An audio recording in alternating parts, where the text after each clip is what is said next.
it's cold outside, nothing beats sitting by the fire and sipping on some brown liquor. And if you're in America, it's likely that someone's gonna break out the s'mores, that delicious combo of graham cracker, chocolate, and marshmallow.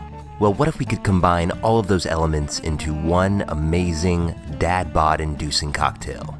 I'm on it.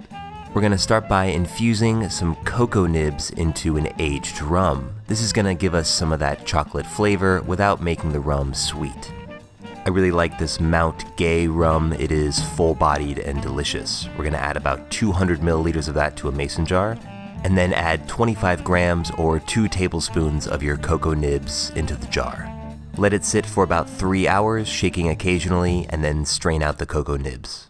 Next, we're gonna prepare a graham cracker rim for this coupe glass. That'll give us some texture to the drink. Now, to help this graham cracker stick to the rim of the glass, we're gonna whip up some homemade magic shell. So to start, we're gonna add half a cup of dark chocolate chips to a bowl. Then we're gonna add 1 tablespoon of coconut oil, which will increase the saturated fat content and help it harden. I'd recommend using refined coconut oil unless you want that coconut taste. Then microwave that for about a minute and you'll have this nice chocolate sauce. Then grab some Amazon brand graham crackers, smash them up in a bag, and then dump them out onto a plate. Alright, let's get on with the rim job. Dip the glass in the chocolate sauce and then slowly dab the outside of the glass in your crushed graham cracker. The chocolate will soon harden against the cool glass and you'll have this nice graham cracker rim. Alright, now let's make the cocktail. We're gonna make a variant of a rum Manhattan, starting with 2 ounces or 60 mils of our chocolate rum. To that, we're gonna add 1 ounce or 30 mils of sweet vermouth. Hit that with 2 dashes of chocolate bitters and then 2 dashes of Angostura bitters.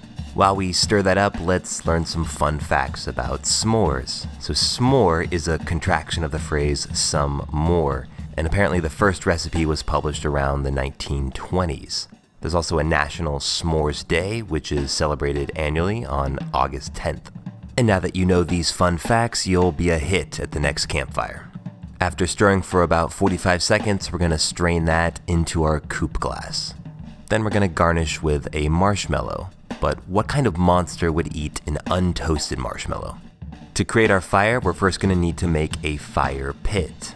So we're gonna do that by taking a mandarin orange, cutting it in half crosswise, and then hollowing out 1 half with a spoon.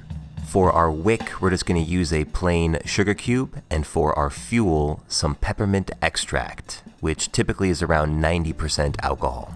Then take your little fire pit and float it next to the marshmallow.